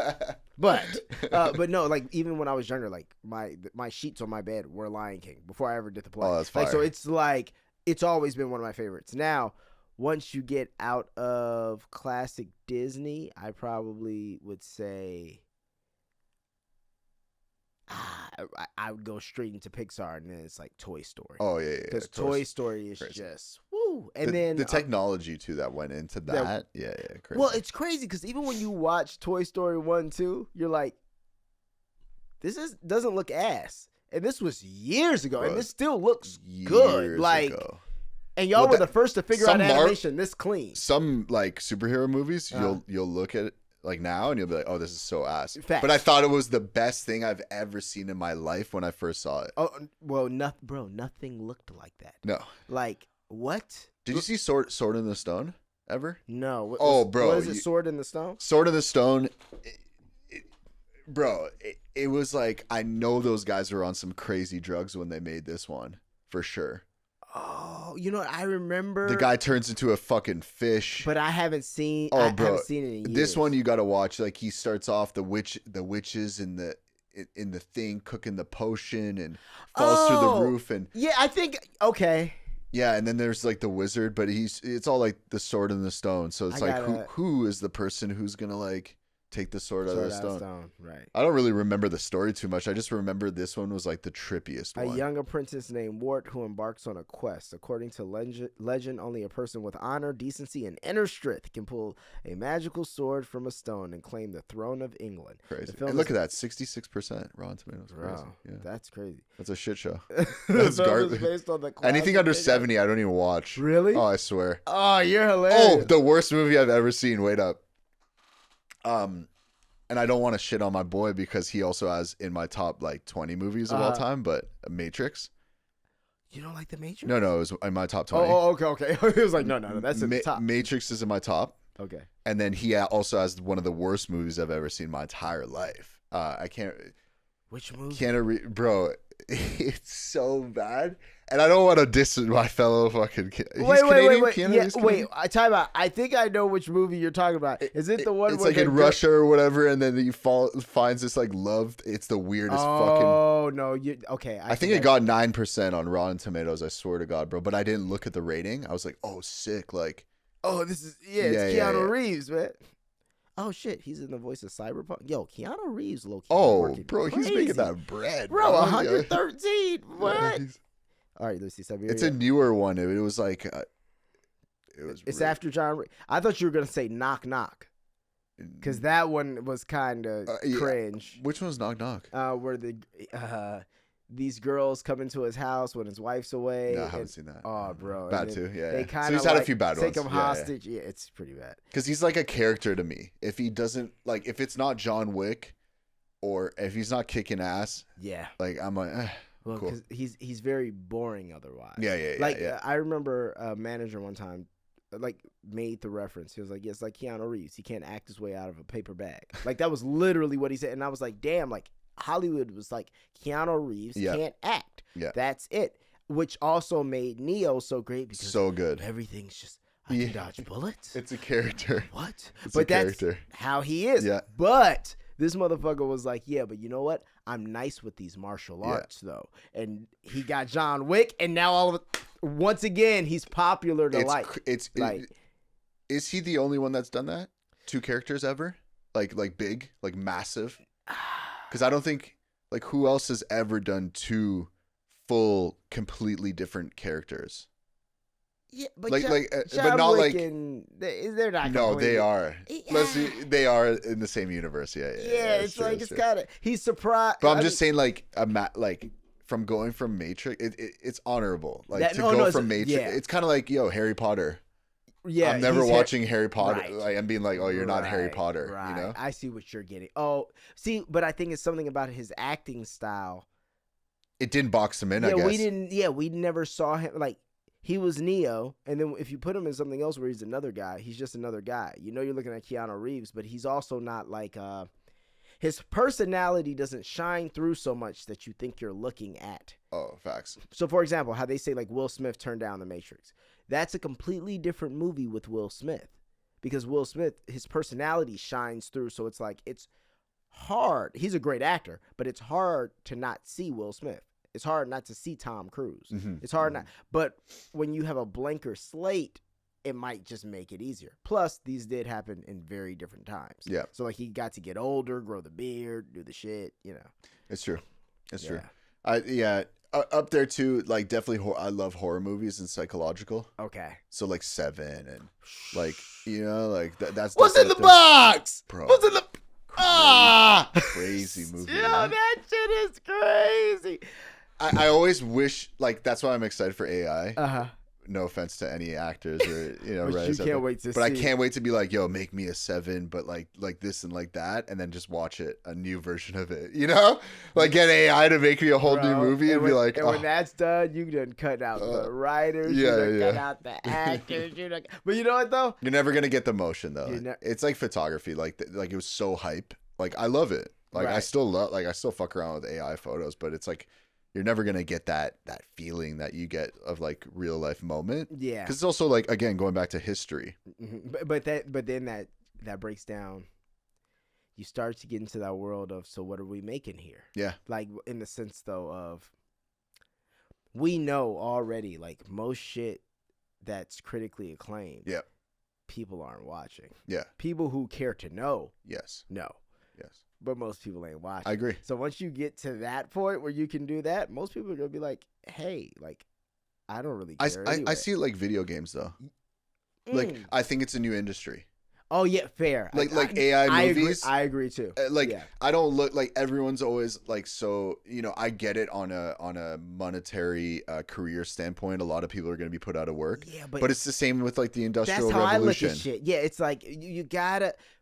Like I know in 5 years, like there's no way. Like that's why I'm like, okay, like I love taking photos, but like I don't see a career in photography. Well, you didn't start when Annie Leibovitz started. You know what I'm saying? Then Like it's a different game, dude. If I was right. doing the work, I'd be living in a fucking $30 million penthouse, fucking right now. Facts. You know what I mean? If that was the 70s, Bro, if this was the 70s and I have the same hustle that I do now and same passion to photography, bro, I'd be out of here. I'd be driving Lambos every day, you know? But it's like, it's a different era. Shooting movie posters. Literally legit. shooting movie posters. There you go. And now it's like, oh, I want a movie poster. Yo, can you Photoshop this for me, please? Hey, you got Canva, right? Where's the intern?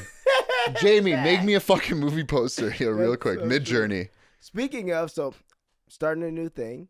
Playing games with my guests that kind of pertain to their cool. Cool.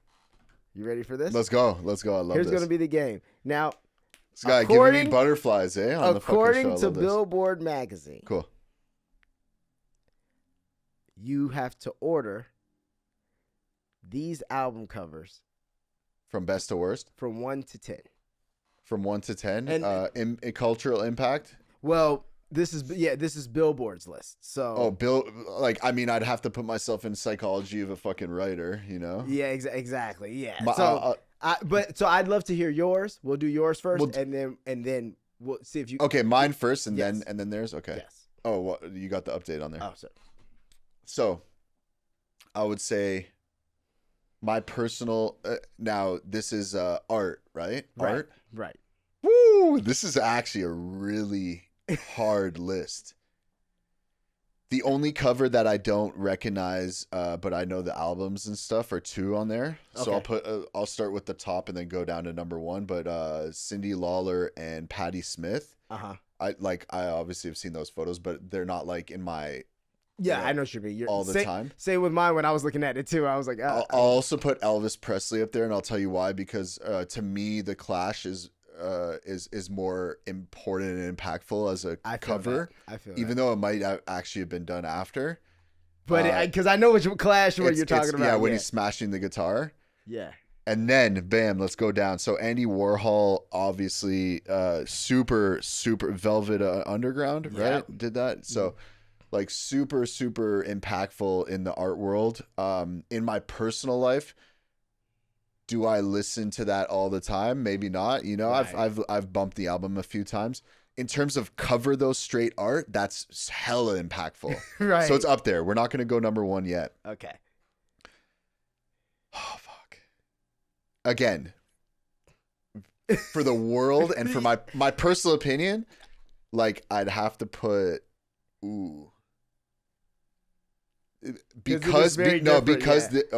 my favorite album cover of all this, because it was one of the first CDs I owned, is Public Enemy. Okay. Oh, wow. Yes. Fire. So I'll put that number 1. Okay. Fear of Black Planet. So that's your number 1? From a white guy, this might be a little controversial, you know what I mean? But very, very cultured. Hey, I've listened to that album probably about 30, 40 times, top to back. Like, wow. Like, well, that's dope too. That like, and I'm not a memorizing guy. Yeah, by but the listening to hip hop though, in a sense of like not just knowing the new shit. You know the classic shit too. And then I would say, bro, we could talk just like films. We could talk rap too. You know what I'm saying? Like, I would have to say I really loved Biggie's album, Ready to Die, but I never liked the cover. Gotcha. Personally. I do love when there's blank space and stuff, and I know what they were trying to go for. And it's a very memorable cover, so that's why it's up there on my list. Pink Floyd would have to be up there.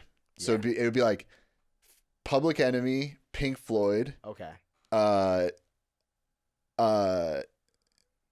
Public Enemy, Pink Floyd. NWA. Okay. Andy Warhol because the impact of the actual art. Right. Then I would go Ready to Die. Okay. The Beatles. Just I like the cover of Led Zeppelin better than the Beatles. I feel it. But the impact on culture. The impact well, on we could put that up number one if it's impact. But my personal opinion. This is your personal list. Yeah. Yeah, but like what I like aesthetically, I probably like the Notorious B.I.G. the least. I feel, and you know what? I feel that. But Cyndi Lauper and Patti Smith would go above that to the least. Like I don't even like those are memorable to me. Got you. And Elvis Presley too. I'll put Elvis Presley above that too. So it would be. So okay, here's my list: Public Enemy, Okay. Pink Floyd, NWA, Led Zeppelin, Beatles, Andy Warhol, Ready to Die. Probably Elvis. Elvis, because it influenced, but it's crazy. I've never really like seen that. Yeah, no, me neither. I've always seen the shocked. Clash one. Yeah, that's the original. Yeah, that was the original. Oh fuck, okay, the OG. Then you got to give it props. But then I would go Patti Smith before the Cyndi Lauper. Cyndi Lauper, I really like. Just way too much going on. Yeah, I feel you. And then Elvis. Okay. Yeah. So it's like kind of around there. There's like 4 that like hover there, and then there's like the other ones that hover at the top. Now, where do you think Billboard ranked them? Billboard put like Patti Smith first or Andy Warhol for sure. Okay. Yeah. So which one you going with? Andy Warhol. Yep. Bing. Yeah. Okay. Then I'd say they did the Beatles. Bing. And then I'd say they did Ready to Die. No. Elvis. No. Whoa. You were Patti Smith. Yeah. No, okay. Yeah. I was there already. The ones I like the least. Exactly. Then number 4, you had just said it. Okay, Ready to Die. Yep. And then number 5 would have to be Pink Floyd. No. Wow, No. that's crazy. Shocking they didn't do that, right? So it would have to be Cyndi Lauper. No. Oh, I don't know then. Led Zeppelin? Yeah. Okay. And then number 6 was Pink Floyd. Okay. Number 6, Pink Floyd, and then I'm gonna say they put Public Enemy last. You're on the right thinking track. Or NWA last. Yeah. That's crazy. It's one of the most epic photos. When I saw that too, I was like, no, this is actually a very epic photo. Assholes. In comparison to Cyndi Lauper going. Oh my God, yeah. Yeah, I was like, look okay. Look at my skirt. But and then oh shit, okay. And then it would be Elvis, Fear of a Black Planet, Cyndi Lauper. So they did 7 Cyndi Lauper. Wow. 8 Public Enemy. Oh, 9 I'm Elvis surprised. Presley. Okay. And then 10 NWA. Wow. Yeah, no, when I saw it, I was like, oh yeah, we're going to have a whole discussion on. My personal is literally like the opposite. The inverse, yeah. And I completely understand. When I was looking at these, I was like, what's the whole, like, even with like the Patti Smith photo, like, what do you think made this so special? Well, it's classic. It's classic. What, the album or just the? Both, the album and the cover. 10 years, 20 years from now, like we were talking. Very similar. I see what you're getting at. Very okay. Similar to right. Good point, because I'm not looking at her like she looked crazy. Yeah, like, yeah. It's memorable. The fonts are super clean. Right. Come to think of it, I really like this cover though. You know what I mean? Yeah. Yo, like it's way more detail oriented than, like you said, than what meets the eye. Yeah. Horses. It's not like she's riding a horse, which I hate. It's like when they do things too spot on. Yeah, and the Abbey Road one, that's everybody. Oh, classic. Yeah. Classic. That also is kind of cool because that seems like one of the earlier just pull up and shoot photos. I wonder how many takes they took. That's what I wondered too. Yeah. Was it a pull up and shoot? Or did they block the street? Did they plan that beetle to be there so that you're like, did they plan the black taxi on the right? Right. To really like, oh, this is London. Well, Abbey. I think they were leaving Abbey Road Studios. But that's what I mean. Oh, because Abbey Road Studios is like that. It's like the staple yeah. studio in London. But like to show that it's London, because that could be New York. You're right. Like look at the buildings. That could be Harlem. On the right, like we have the brownstones right there. And it's crazy because I never put together like that beetle has to be planned. The fact that there's a beetle, right? You got to be, man. You're right. So maybe this is a massive production, and like to coordinate 4 guys walking like that is very hard. I'm not gonna lie. 100%. That's like true.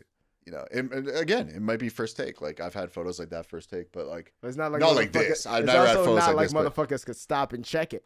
You know what I'm saying? On like film. On film. No, so we're shooting these. Maybe 3 days it took. You know, the story, and then they do a story that coincides with it. You feel me? Yeah. You always want to give it that little. Yeah, little we were walking and we got and we said this has to be the album cover. Bro, it's like Unwrap and Steel. the shit I do with Unwrap and Steel. I'm like, oh yeah. People go and steal, like, hey guys, go steal my art. At first, I didn't want nobody to steal my shit. You feel me? Right, yeah. But now you get it. Oh, now I'm like, oh fuck, LA's just too about it. You know, right, I put my art, like, it started like 5 years ago. I was like, okay, I'm gonna put some art up in the street because I don't even know my state of mind at the time. I think I was just like frustrated. Frustrated with like you know, the direction of things and like not being noticed a little bit. You know, we all want to be noticed. We all want to be like have some sort of like fame attached to us, you know. And I was like, how do I elevate? Like I've always like studied art, like not like at school, but I study art like on Pinterest and on Tumblr. Right. You know, the great universities of our time. I'm a scholar of art.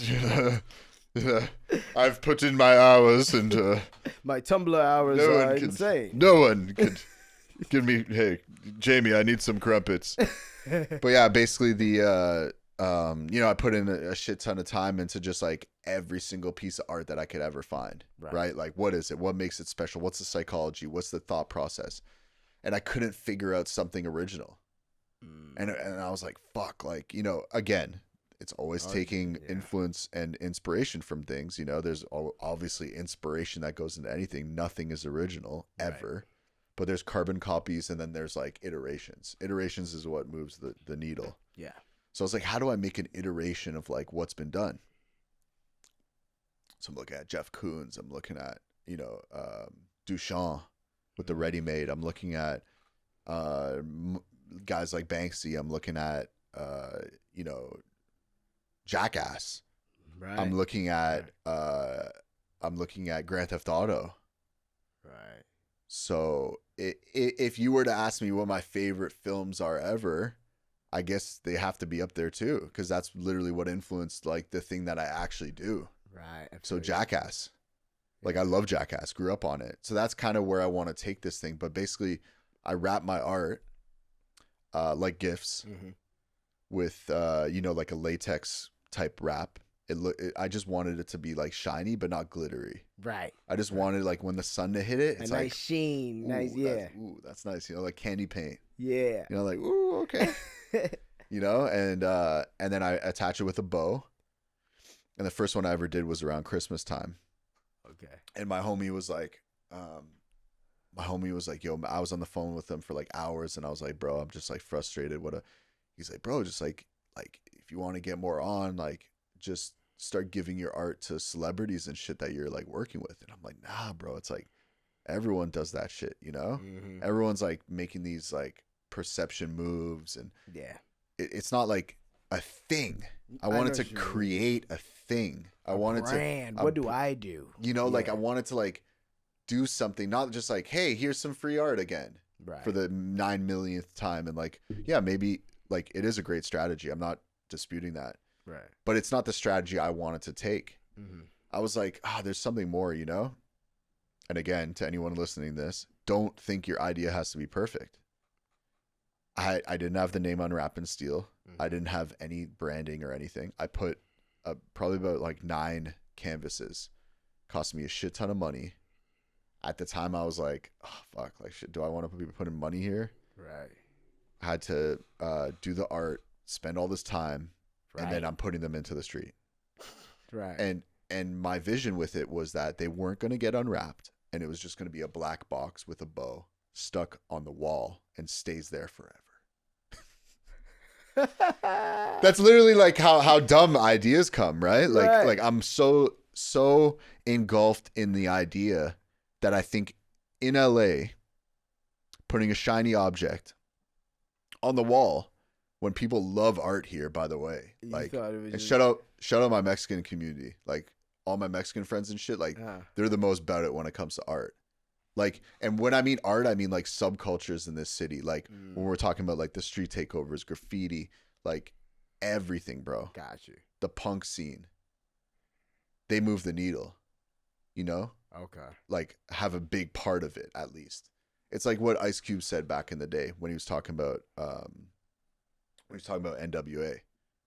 He was basically saying that like, yo, without like, I don't even know NWA would have popped off. And there's interviews where he said that a few times. Really? Yeah. Damn. Which is, and that's the culture that, you know, the Latino community, whatever you want to call it. They're just like, I didn't understand it when I put out the canvases, and then I saw how like involved. I see what you're saying. Yeah. And about it. Yeah. And shared passion with me. I got you. And then I start finding out like, oh, they're very similar to like Canadian vibe, like you know, drink some beers. Fingers on the pulse too with what's going on. Send me a little Modelo and let's have a little barbecue and same shit with the hood. Right. And I started seeing these communities showing out, and I was like, coincides with how I grew up, you know, coincides with the rap shit, coincides with the culture, coincides with the act where the needles actually move, because the needle, no matter how big in pop culture it gets, just like we've seen with the recent thing, if your finger's not in the culture, it might slip out of your hand. Facts. You know? It's facts. So, you know, recognizing that early, I was like, you know, my ego could have been, yo, fuck everyone for stealing my shit. No, literally, because that's a real feeling that came in. I was like, I didn't even get to take pictures. I went back the next day to go take flicks, and all 10 of them are gone. And I was like, whoa. Oh, so like, you really thought that it wasn't gonna... Straight up, I thought it was gonna be like this, like cool street art, like aesthetically like pleasing, like highbrow bullshit. Got you. Okay. Which is, thank God it never happened, because that's not who I am. No, fact. So the first ones were literally just rap. But we see these people with money, and we see this big world and the white walls, and we're like, I want to be a part of that so bad. Right. And they weren't letting me in. Yeah. For so long, and they still don't. But I was like, I wanna be in the white walls, but what's my white walls like the street? Right. But I had this like disillusioned vision that I thought the street would be the white walls, which it isn't. It's always going to be street. And then I put in the street, and then all of a sudden it's like, bam, it becomes this thing where I'm like, yo, Grand Theft Auto, this, and it just clicked. I was like, yo, it's a game. It's a new game. It's just like Grand Theft Auto. I'm gamifying art. Right. You know? And whenever you can get people involved, it makes it changes the dynamic of things. Because now I'm really attached to your art, opposed to just passively seeing. There's a story behind it now. Yeah. There's a whole, now it's creating a subculture within the subcultures. Right? Right. So now it's like, okay, 5 years later, it takes and this is a good timeline too for people. Like, first 3 years, nothing happened. Mm-hmm. Yeah, that's how shit works. Like, people were, I thought they were just stealing it to steal it. Like, 2 people would show up, no one would comment, da-da-da. Like, you know what I mean? Yeah. It'd still get stolen, but maybe it takes a day. Maybe it takes, all of a sudden, bam, done. I start posting it. Like, it starts going a little viral online. Now we have hundreds of people showing up every single time I do a drop. I remember I saw one video where you're like, you literally saw somebody like right after you had dropped the thing and they're already there. Yep. I was just like, damn. Yeah, that's crazy. We don't. One thing with those is I found that people don't actually, because I've posted everything to see like analytics. I'm a big analytics guy. Nothing's random. You know what I mean? Like, there's a formula to everything. This is very true. But I started with like me walking up to the wall with the canvas. Didn't go viral. I went like me showing people trying to steal it. Like 5 different people. Right. No one cares. because people want to know. It's like the mystery. They want to talk shit, right? Right. And I give people a platform to talk shit about my art, which is beautiful because when they see me in person or when they see the real art, they're like, oh shit, like it's actually fucking hard. Right. And like, oh wait, he did do this and he did shoot the cover for Juice Wrld. He did do these things in the culture. Yeah. You know, in the rap world. Mm-hmm. Like that's my world. Like that's the world I live in. Yeah, I feel this ain't no like, oh, one day, 1 foot in, 1 foot out. Yeah. No, I know what you mean. Yeah, you're not. Yeah. I ain't these industry plants. The fuck? You know what I'm saying? Nah, yo, this is my life. You know what I mean? I even, share it. Even when I was at the, I saw Murder was at the art show. Yeah, shout out Murder. Yeah, shout out Murder. Shout out Murder. Yeah. Murder's a funny guy. But no, I've been friends with a lot of producers, a lot of artists for years. You know, like. Mm-hmm. But with me, it's more of a fan perspective, you know. Yeah, I'm talking like Tribe Called Quest, De La Soul, like, yeah, bro, we want to go deep in it, you know. Yeah. Like Wu-Tang, I've Wu-Tang tatted on me. Oh shit! Really? Yeah, bro. Yeah, on my forearm. You know what I mean? It's a red face, and then you cover it, and it turns into the Wu-Tang symbol. That's wild. Yeah, bro. What age did you really get into hip hop? Oh, wow. That's fucking dope. And that's a face. That's it. Yeah, so yo, when did you get into hip-hop? Like, what age did that really... When I was born, man. Really? Did your parents listen to hip-hop? My dad, my mom always loved Michael Jackson. She was a big Michael Jackson fan. My dad was a big Marvin Gaye fan. Okay. So they were already in the R&B soul. Yeah, I was lucky enough to grow up in Toronto. You know what I mean? My dad would show me Louis Armstrong and Edith Piaf and yeah, I was well versed, bro. What did they do? My mom was a deafblind intervener. Oh, okay. So she would take care of like kids with disabilities. Okay. And props to her, like hardest job ever, really low pay, and it's like shit. But it's you know, she did that after. So before growing up, she was a receptionist at a radio show. Okay, cool. Yeah, so who knows? Maybe that's where I get all the shit talking from, you know. But no, my mom's super cool, and she's they're both with it, you know, like. Mm-hmm. And they were into your journey in art and everything. To an extent, yeah. Like I feel like very very supportive of like. You know, I don't blame them. They wanted me to get an education. You know what I mean? Like art. Everybody like you're gonna be a homeless and a bum, which like happened a few times. But I mean, like, you know, like I feel like that. You know, and my father, he was. I think that's where I get a lot of my like really like just savage business savvy from, and being an entrepreneur is because I saw my dad like, you know, he was always working for architects, so he was a draftsman. Got you. And he was always like not. I personally felt like he wasn't like his ideas were there. Got you. But then I saw the world of like constraints because I have these amazing ideas. Like he would just draw all day, and he'd have these crazy buildings that he could never get done. It's not like we had money, you know what I mean? I see what you're saying. Yeah. And then the boss would be like, oh no, we're gonna work on this, and like you're drawing me this room and that room perfectly, and it has to be like this, and it's just you're working. You know, one thing I'll say though is like shout outs to my mom and dad. Like I never went a day without like being hungry. Yeah, you know what I'm saying? Like they really like sacrificed a lot for me and my brother. And I was my dad's second family, so he has another family in Australia. Oh yeah, shit. So I was like, you know, one of those families. Wow, that's wild. Yeah, so he had a family in Australia, won a contest for drawing, got flown to Toronto, and then just stayed in Toronto.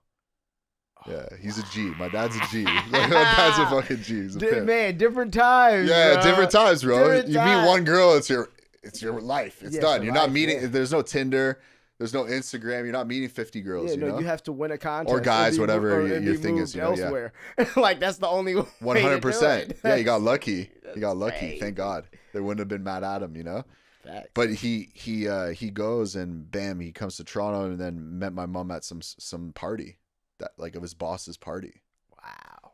And then the boss was friends with like my mom's boss, who was like the radio show owner guy. Whatever. And somehow that all connects. And But they're like, I give my parents so many props. Like, dude, I saw my dad's crib like when he grew up. Holy fuck, bro! Yeah. He had to walk like a mile, I think, or like half a mile to go take a shit.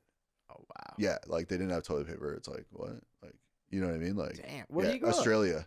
Oh, so he In grew Melbourne. up in Australia. Yeah, in the sticks. Like, I'm talking like, Yeah. like, bro. Out Like, in well, the- my dad dropped out of school in grade. I don't want to get this wrong. Like grade 8, I think, or Okay. grade 8 or grade 7, maybe. Damn. My that's mom crazy. dropped out when she was 12 Oh shit. out of school, so she worked at a convenience store, and then she started. She's just a hustler, you know. Bro, Just hustling. Yeah. Yeah. So they were good people, man.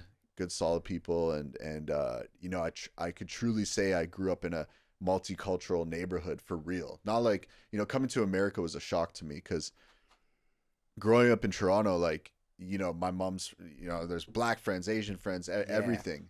And I think it might be one of the first cities ever like that. It's really not like, there wasn't like, oh, you have like little this and little that and little this. Yeah, no, and, it's all kind of really together. bro, That's like what I where noticed with all my friends from Toronto. Yeah. Like, even when I meet them, I'm like, oh, like even my white friends, they all have a couple brown friends, Yep. or they all have a couple. Oh, Asian everyone friends. in Toronto Like, has a brown yeah, friend. and for then sure. that's what I'm saying. And it's crazy though because Yeah, in for America, you know, you grew up in certain neighborhoods. It's like I don't see you, like you know, what I mean? I see you when I go over here or whatever. Yeah, Like, yeah. Not, And even the food, like it's all boom, one block. right. You get a shawarma, a burger, this or that, some Italian food, boom. It's fucking cool, yeah. Yeah, and I grew up in this place called Esplanade, so it was like predominantly, I would say like predominantly like Jamaican, predominantly black. Okay. So like you walk out of the I grew up in these like townhouses, and then it's government housing right here. Okay. So it's like all like that's kind of Yeah. the neighborhood you're growing up in, you know? And then you walk down the stairs and there's this like basketball court. So I literally lived Everybody's hooping. like 10 steps away from the basketball court of downtown Toronto. Oh Like, shit. Okay. You know? So right. so and then a few blocks up was Regent Park. And then over that was but yeah, it was like right in the core.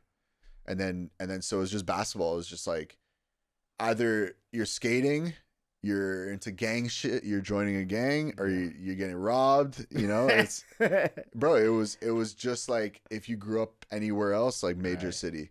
It was just like New York, like if you grew up in Right. like Marcy, or you grew up in LA and like Compton, or just whatever. more diverse.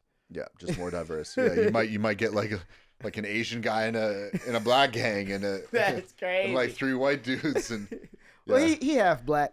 Yeah. He thinks he is. Yeah. So man, so tell me what you got going on next. What's the next endeavor? It's just really it's trying to find a medium of everything, you know? Yeah. And that's where I think like I'm going with the Unwrap and Steel and the painting and everything. Like, how do I just put this to the max? How do I paint more than I've ever painted? How do I shoot more than I've ever shot? How do I merge it all together? But like the goal eventually is just to blow up Unwrap and Steel, but also like bring it into a place where it's like, oh, I could Unwrap and Steel, I could extend the olive branch, so to speak, to other artists. Oh, I see what you're saying. So now it's Unwrapping Steel, not just my shit, but other people's shit. You got to blow it up first with your own shit first, but eventually, like, I want to have like the top artists, like guys I look up to, Right. like James Jean, David Cho, Jeff Koons. Yeah. I want to have like some of the top artists on it, you know, Cause. I want to. That would be crazy too. You know, I know some of these guys, I don't know some of them, you know, but like some of them I have relationships with, and I'm like building those. But they will come. You know what I mean? Like, I'm not out here like, yo, like, let's do it. But I have my sights set on certain artists, and whatever one comes first, you know, that's it. And also, like, I'm not opposed either to doing collabs but it has to be like this. Yeah, I feel like Unwrap and Steel isn't one of these things that I'm doing. I'm not gonna sit here and lie and be like, oh yeah, I'm gonna put on new artists. That's not the mission of it. I feel you. That's not the mission. Right. The mission of it is to create a demand. You know, if I've blown it up to this point and I could blow up 10 times further, I want someone who's blown up their own shit. you know? And if they are up I see what you're getting if at. they They are- figured out how to do you it know what I mean? themselves, and this is my way of doing it myself. Now Let's- we're really just collabing. yeah, exactly. So Yeah. it's just natural. It's not like, oh, I want money and let's do Yeah. merch and split the profits of like 10 t-shirt sales. It's like, nah, bro. Like, you know, That's just how it be, yeah. it's like, let's just do this. Like, you know, so Yeah. I think I'm going to start dropping off some canvases at people's houses. Okay. Just like, yeah, I know where people live. It's pretty easy in the internet age to find out where motherfuckers live, you know? Not like it used to be. Like back in the day, you could really kind of hide that shit. Now Facts. it's like, nah, you know Drop what off the canvas. Yo, if you want to do a doodle, if you want to do, and I know your shit goes for millions. You want to do a doodle, you want to, whatever the fuck you want to do on the canvas, do it. If you want to do a 25-hour painting, cool. But this is getting put into the streets. And then that's when it's going to get serious. Yeah. When people start to see the value, like there's already intrinsic value in my work. Like Yeah. I don't not see this stuff selling for millions of dollars down the road, you know? Mhm. So it's like you get a piece of it, you own it. It's just like the stock market. It's like Bitcoin. Yeah. Yeah, at one Yeah. point, it was like 100 Bitcoin to buy a fucking gram of weed on Silk Road. Now look at where Bitcoin is, you know? That, whoever smoked that gram of weed, mad as fuck. I mean, I definitely spent some Bitcoin on stupid shit on Silk Road back Oh, in the you day. were in that era, huh? Some crypto shit, but there was no market for it. No market. That's what I heard. I have zero regret. No, because it's not like I could be like, oh, I want to take this money out. It's like Right. digital. It was just like a trading thing. Right. It wasn't necessarily Bitcoin, but it was. You know what I mean? It was like I see what you're saying. cryptocurrency. My homie was telling me that too. He was same thing. He was doing. He was kind of doing some scamming shit. So he was. No. He was on the Silk Road. He was like, he Scams. had Bitcoins. They shut down the website Yeah. where he had the Bitcoin. And then everyone was just like, oh, I'm gonna get rid of like whatever it died or I Yeah. lost my key. yeah. Like And then one day it was Everything- $100,000 a coin. everything's always hindsight, you know? Yeah. But I feel like what's really next is just pushing the envelope to the top, you know? 100%. Always open to work with like when it comes to photography, Mhm. the new cats, whoever Yeah. inspires me, you know? Yeah. I haven't really been I'm just going to be straight honest. I haven't been too inspired lately. Yeah. I don't know why, but I haven't been like listening to too much new music. I And do. it feels like music is shifting. It's trying to find its footing Yeah. again too, with a lot of things like Yeah, I do listen to new music though too. Yeah. Like I do actively try to find stuff that I'm like but like I'll listen to 3 songs and then I don't like one song. You know what I mean? got Or you, I'll yeah. listen to 5 songs and then I don't like 3. And I'm like, I don't see the 20-year potential. Like, did I find the next Frank Ocean? Probably not. You know what I mean? Yeah, no, I know what you mean. Yeah. It's a very. I definitely want to work with Frank Ocean though, for sure. That would be a sick collab. Yeah, I want to work with Frank Ocean at some point. We've just never really crossed paths. Mhm. But his aesthetic, like his eye, everything like that. He gets it. Yeah, He that gets it. vibes with what I vibe with. Like artists like that. I want to work with Pharrell. You know, Pharrell's a big dream of mine, you know. So like, Other artists, you really want to work with to other say artists. to say get like, the- oh, it's the yeah. pinnacle. It's not the pinnacle. It's just like I've reached that one goal Yeah, of like, that's you a know, bucket list goal for you. Yeah, no, I completely get it, man. I dedicated every damn thing to this. I had to take a loss so I could cherish the shit. You know what I mean? That's when I started rapping the Future. That's when I started rapping the Future. I was like, what the fuck song did I start rapping? And then he starts rapping it back to me, and I'm like, yo, this guy's the coolest guy ever, bro. You're what like, the fuck? yes. Well, one thing about him too is like, bro, like that's really like I know I'm like on a glaze trip this Yeah. podcast, but you got to, bro. No. You got to love like these things you do, you know? Yeah, hell yeah. bro. But he really speaks like I thought he was recording a song. I was feel like, it. holy fuck, like Oh, so you speak in these riddles? oh, It's like you really have bars. Dumbledore's not giving riddles. He talks like Like that. you really have bars. Yeah, Like facts. and I love to talk shit, so I think that's a big thing too. Like why he was fucking with me and still Right. fucks with me like that, you know? It's because like I love talking shit, you know? Oh, I know. And like if I'm like talking shit, like giving like, you know, haha, And boom, you can throw boom. it back. Yeah. Nah. But yeah, But brother, thank you so much. Dog. This shit was fun. let's We go. almost did 2 hours. That's amazing. We got a good length. no, great time. Next time we got to talk Pause. about aliens. Yeah, pause. Next time we got to talk about aliens, Oh, bro. for sure. Yeah. Come back anytime. Let's bro. do it. Let's do it. Yo, thanks for coming through, Yeah, man. 100%. And we My out, guy. y'all. Shout out Maestro. Let's go. Hey.